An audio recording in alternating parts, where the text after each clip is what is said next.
Hello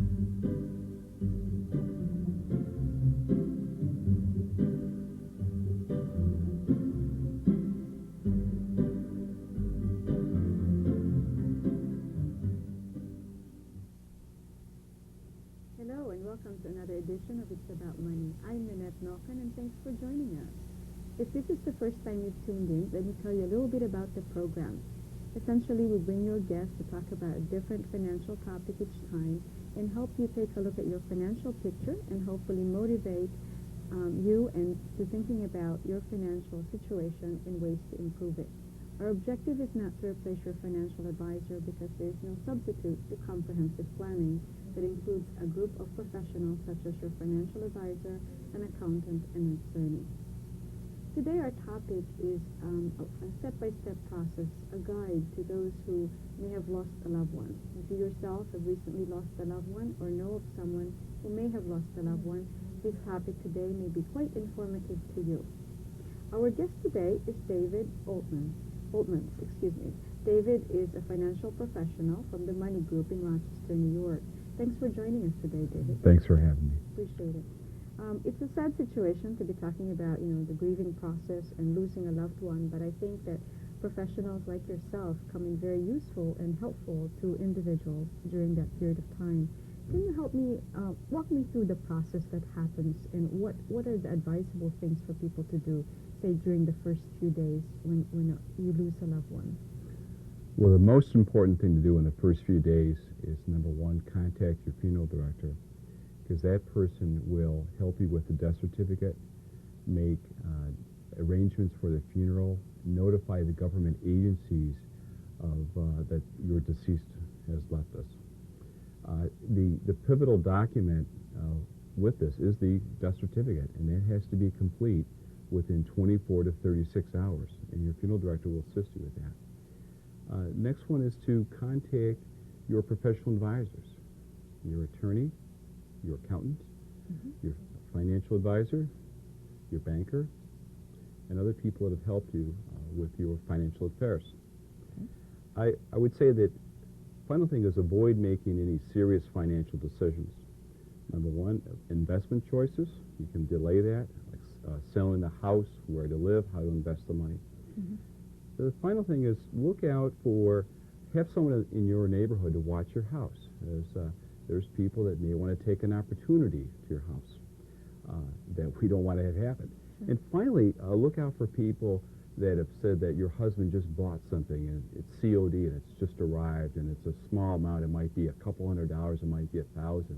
That might be somebody setting that widow up for an inappropriate matter. Sure. So the first things first is to contact the funeral director. Contact the funeral director. And make sure that those arrangements are set up. And actually, many times the funeral directors require some available cash right away. They want, of course, to get paid. So it's important to have some cash reserves along the way before anything happens, to have that availability. And like you said, the funeral director will help the widow or widower or the son or daughter or whomever take care of the death certificate. And it's probably good to know approximately how many death certificates one would need, because there's a fee for each death certificate that's requested. Yes. Right. We advise at least 15 in the beginning. Okay. All right. And then you also said about contacting the government agency, and by that you probably mean like Social Security. And Yes, Social Security. Normally the funeral director will contact Social Security just to notify that you've lost a loved one. It's your responsibility, if you are a beneficiary, to actually file that paperwork. Same with the Veterans Administrations. If your husband or father was a veteran, as well as the local county. Sure. Okay. And it's good. Actually, the sad thing about Social Security is the benefit is a whopping $255. But hey, it's money that you can't turn away, right? If I saw it right here, I'd pick it up. Sure, there you go. There you go. That's true. And then the other piece that you talked about is just having someone, your neighbors, know that you've lost someone, so keep an eye on your property. Certainly with the obituary, people know that there's a situation that people could take advantage of. Yes, Penfield Road. Come on in. So yeah, we want to make sure the house is secure. And I would say also notify your local police captain, because they will certainly have a car. Just I can't say that they're going to give you service on the site, but at least they're going to be more sensitive to that need. Sure, especially if someone may decide to take a few days or a couple weeks away Yes. from their household, a house. Notify. Yeah, that's right. Okay. And then the other thing is you talked about also making sure that people don't make any big decisions that are harder to change, like selling a house or making investment decisions and things like that. Right. Yeah. Okay. And also one of the things is you talked about insurance agent, notifying the insurance agent. What about like auto insurance also maybe? Homeowners insurance, the titles. That's a little bit after that. I would say that after the funeral and after you've had a chance to grieve your loss, that's when I would say to contact the various professionals that help you. Okay, all right. And that would be one of them, yeah. Okay. And when we talk about those professionals, again, it would be like a property and casualty Yes. insurance agent, your banker, perhaps? Your banker? Attorney, and Attorney. then accountant, and financial advisor. Yes. Great, wonderful. Okay, what about the next 6 months after the time of death? What are the key items that people should be looking at? Well, I think the big work is filing all the claims. Mm-hmm. And the first thing you have to do is, now we have the funeral, we've had our executor appointed by the courts. We need that, typically a lot of times we need that letter of an appointment with the death certificate to file claims for Social Security benefits, retirement benefits, one's life insurance, and you name it. There's a number of items. Mm-hmm.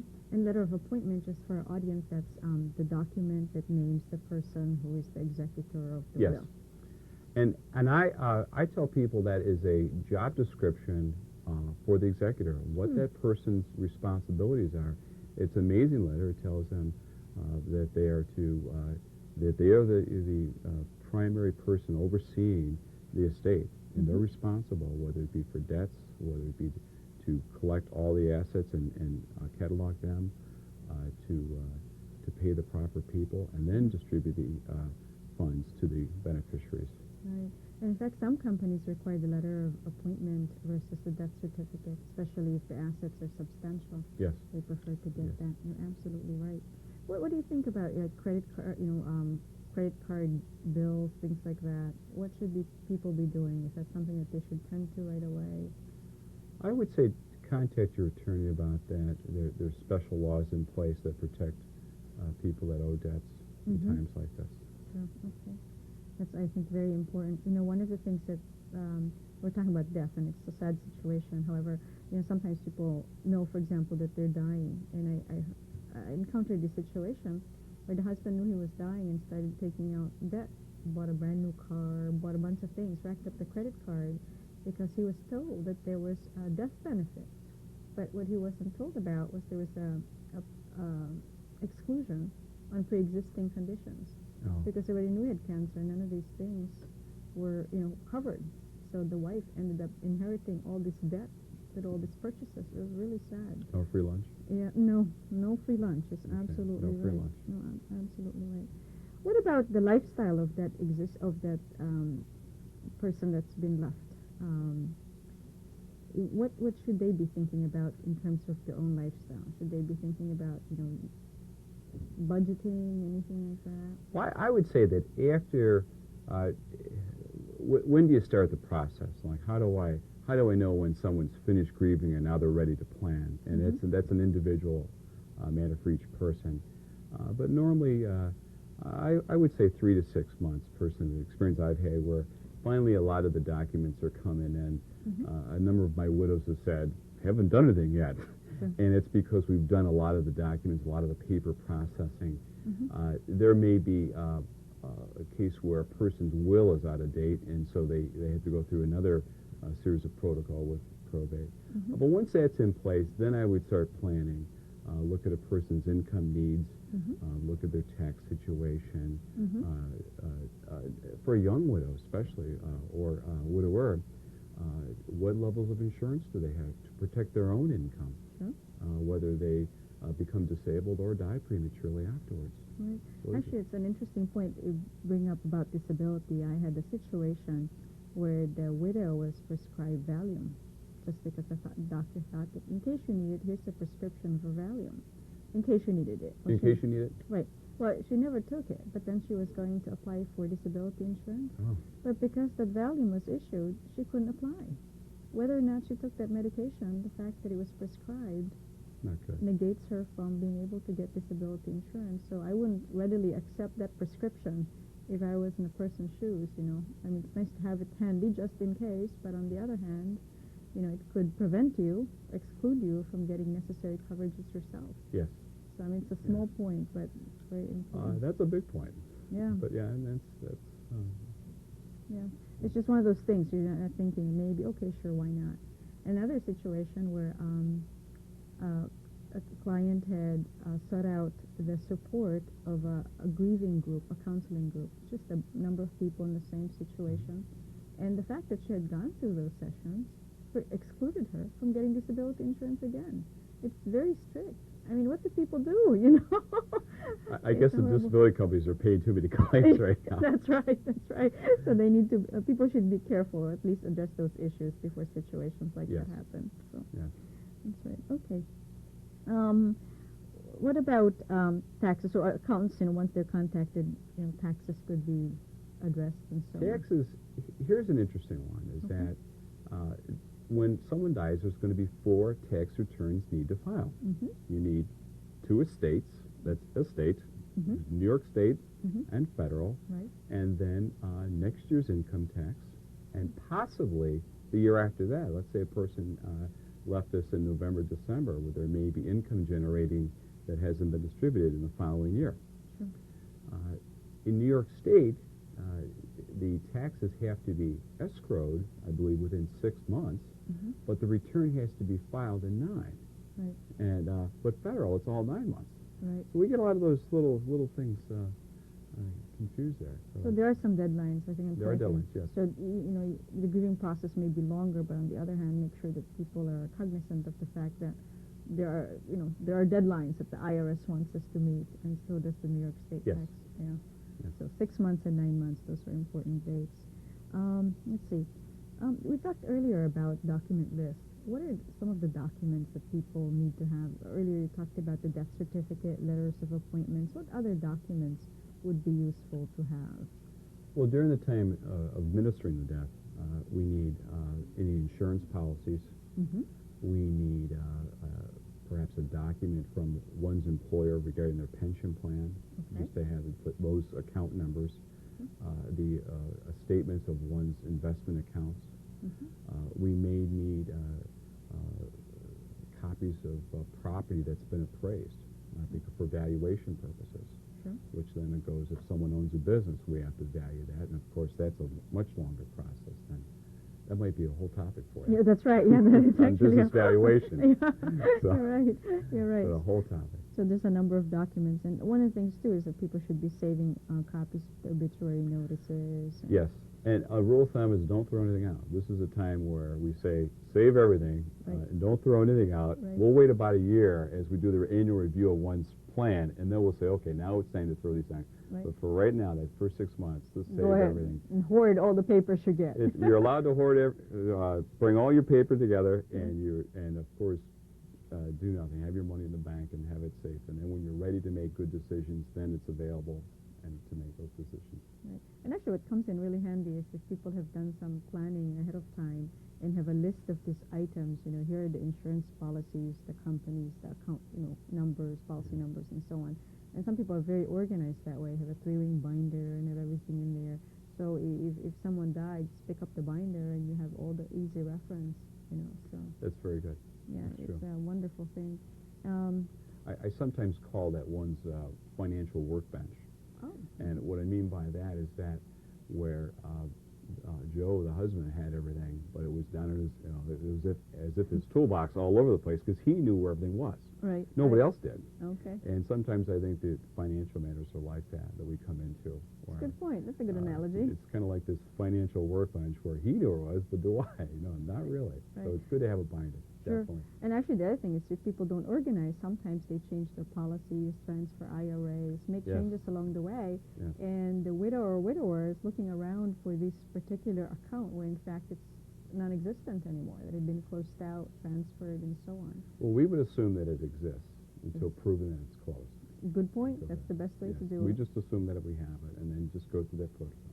Yeah, and have the company say, sorry, your account was closed out. So, And then tell us when. right, that's right. Otherwise, it could be Right. escheated to the state of New York, and you Yes. wouldn't want that, right, or whatever state they live at. So, what other documents? Like we talked about, maybe marriage certificate, having that available. Yes, marriage certificate. Yes. And that comes in handy in terms of, filing for Social Security benefits, Yes. perhaps. Also, your deed to your house. Did we mention that? No, not yet. Yeah, we have to do because you have to retitle your property, whether Sure. your cars. Mm-hmm. Right, that's one. Right. Your houses, Right. any other property, Sure. business property. Sure. Make sure that those are retitled. Yeah. Yeah. Sometimes people forget about certain things, and then a year comes along, and you get a piece of mail, something in the mail that says the name of the deceased, and Yes. it's sort of upsetting. Mm-hmm. But going back to Social Security, we talked about that marriage certificate is important, and the certificate, obviously. But sometimes people forget that if you're a widow or widower, that you can collect Social Security at age 60. At age 60, yes. Versus having to wait at 62 or 65. Yes, and I was just updating my rules on Social Security. They do not prorate a Social Security payment. Yes, that's right. So if you receive the payment on the 29th of the month and your husband or wife died, it's as if they died on the 1st, Right. and you have to pay it back. Right. Fairness, I don't know, but that's the rules. Yeah, that's So right. just to be aware of that. Yeah, that's right. So if they've spent the money, you got to come up with it too. Which is really a heartbreaker, where somebody receives the money, the person dies at the end of the month, and then by then the next check comes in, and then they get around to the content. Now they got to pay 2 months back. Yeah, that's true. So Yeah, whether it's fair or not, it's a different question. It's like saying, "Oh, RG&E, sorry." We're here to It is help a you. lie. Yeah, right. That's right. That's right. And also with Social Security, if you failed to make an application at 60, they're not going to say, "Oh, you forgot to apply at age 60. You applied at age 60 and a half. Therefore, we'll give you the balance of your payments." It's not quite like that. You have to apply you at have the to time, apply. and that's Yeah. what you're going to get. So even if you've been divorced from someone who died, you may be entitled to some benefits. Yes. So it'd be good to check that out. So, okay.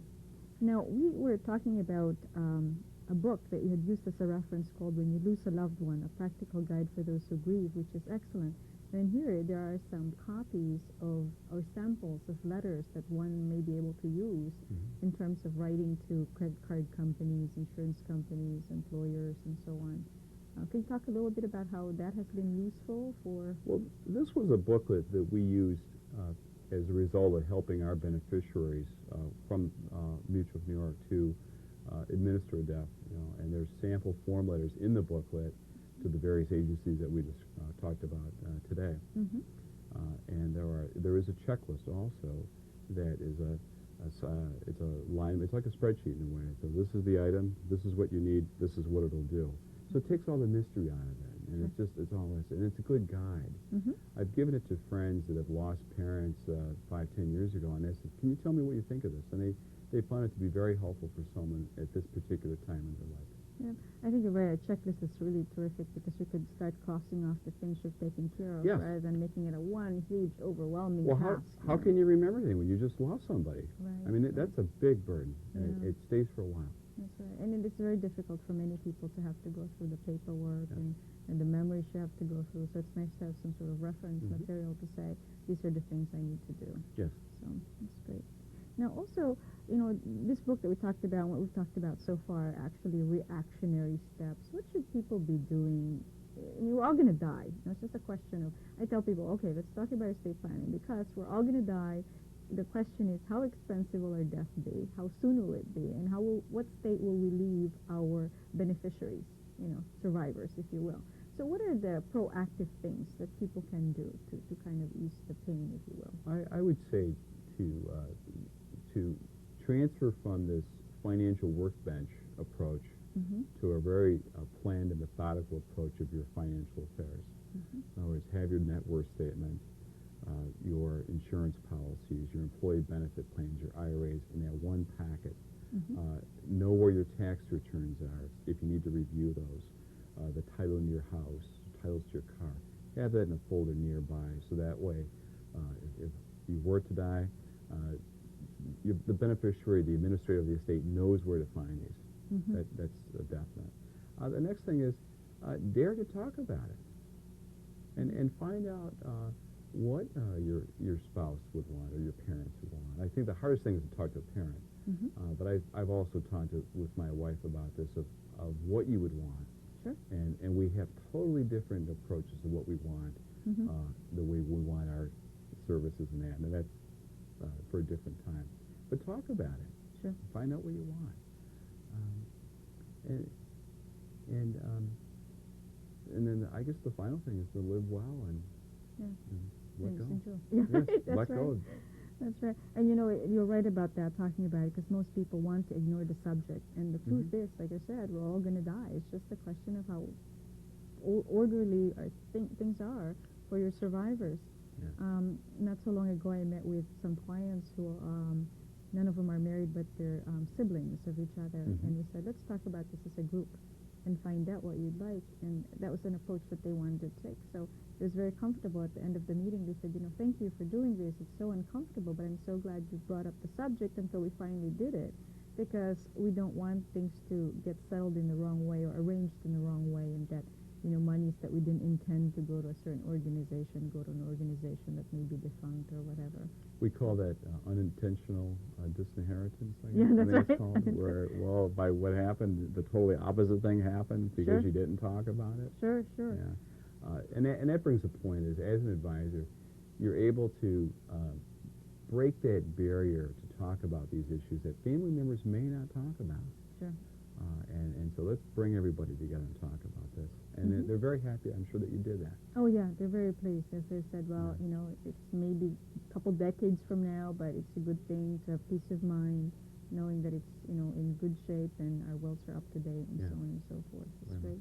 And, you know, and sometimes surprises come up. Another situation where a client had died, never married, and she had 6 siblings, and she left assets to 5 of her siblings, but not one. So one is refusing to sign off on anything because how come she didn't leave me anything? So you've got all these horror stories of what people want to do. That may be a little touchy to discuss with your siblings, especially if you're not leaving any assets because of a particular reason. Again, I think that may be, I can't state what that person's intentions were, but in as much as it was an intention, I would think it was just something that was oversight. Yeah, perhaps. So, Yeah, perhaps. Yeah, that's right. Right to tell. And then the other piece that people should be thinking about are like important documents that are negotiable, like or certificates for that matter. I had a client whose mother said, a client said to me, help my mother out because my father died and she wants to get things squared away. Well, she brought in this box. She said, oh, these papers, I probably should throw them away. It turns out they were stock certificates that were worth close to $200,000. So I'm glad that she didn't throw them away, because certainly these were valuable documents, you know. Go back to the primary rules. Keep everything in a safe cash account and don't throw anything out. And then wait that year and a half, go with and do your review, then look at things. Yeah, right. Yeah, so important. So, very much so. So important. I can't believe I'm worth that much. So. Surprise. Right. Especially today's stock market, you know, it's like. That's right. Very much so. Things have grown. Now, being proactive means that you have to put together a team of professionals. Yes. Help me out with selection of attorney, accountant, financial advisor. What have you used in terms of making recommendations to clients? Well, I work with a number of widows, and I would refer them to somebody that actually is familiar with elder care issues, or if someone's young and they're to work with an attorney that is skilled in estate matters primarily. An accountant, someone likewise. Your financial advisor, I would say the most important aspect with that is, do they care? Do they have a heart where they actually listen and understand what you want? You should have someone so intelligent, but if they can't communicate and can't understand what your needs are. They may be very good technicians, and the person I find with something like that where the people are afraid to ask questions. And any question is an important question, because I want to know where you're at so that we can go forward. Sure. Because if I think you're here, but really you're back over here because we didn't get something done yet, we didn't do our job. Sure, that's right. So really that ability to listen and ask any question. Great, excellent advice. Talk to me about estate planning. What is estate planning? I mentioned that briefly, and clients say, well, what is estate planning all about? How do you define estate planning to people? For me, I say estate planning is simply the thought out process of deciding where you want your estate to go after you're not here, as you're not here anymore. And that's different for every person involved, and it's all based on one's net worth. There's different issues than for other people. Mm-hmm. So decide. I think you have to understand what problems you have first, and then develop an approach and a team that addresses those. Okay. So to determine the problem, you also want to know what your ultimate wishes are, like you said, Yes. objectives as far as that goes. Okay, that sounds great. Now, what are some other proactive things? Now, as we're talking, I'm thinking that some of the proactive approaches that some of my clients have taken are even to the extent of prepaying their funeral expenses. So I have a client who said, I don't want my kids to have to worry about these things. I want to be able to prepay it and get it over with, and at least it's escrowed in an account. When the cost of the funeral goes up, then it goes up with it, and I can choose the kind of funeral arrangement I want, whether it's just a plain old box or something a lot more elaborate. And then another client who even went out and picked out her own stone. Said, I've got 12 kids. I don't want them to have to pick for me. What if they pick something I don't like? And the funny thing was, 5 years later, she said, I didn't like that stone. I forget. But I thought it was terrific, because here's someone who's not afraid to talk about it, and she's making her own choices rather than leaving that to the kids, and probably, with 12 children, probably have 4 different decisions, types of stones that they would pick, and rather than having to worry about that, she decided to just do that on her own. I admire many of our seniors where they've lost a lot of their family members and loved ones, where they know that well. Mm-hmm. And I think it's maybe our group, our generation, that has that sense of denial, where they've already, they're older people, they're planning for that. They do know that, right? And many of them take it very healthy.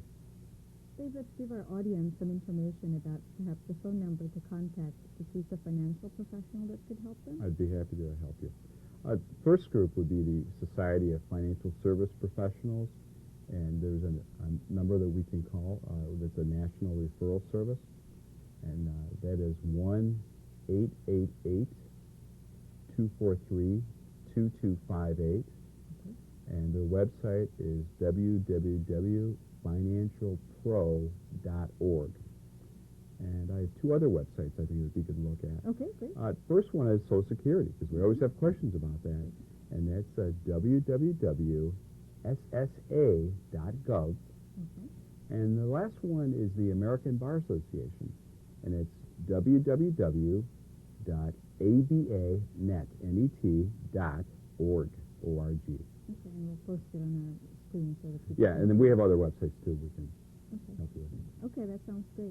Can you give me some final thoughts, recommendations to our viewers in this process? Well, the final thought is that that this is a time when you've lost someone that's very significant in your life, whether it be 10 years, could be 50 years. And I would say take the time to grieve and allow yourself to go through that process. From a financial perspective, keep your monies in a safe place, such as a bank account, CD, money market. Avoid making any critical life decisions at this time. And I think that's about right. Wonderful. Thanks for your words of wisdom. Thank you very much, David Altman, from the Money Group, a financial professional from the Money Group. And thank you, our viewers, for joining us today. Until next time, I'm Minette Nokan. If you have any questions or concerns, please write to us at P.O. Box 301, Penfield, New York 14526. Thank you.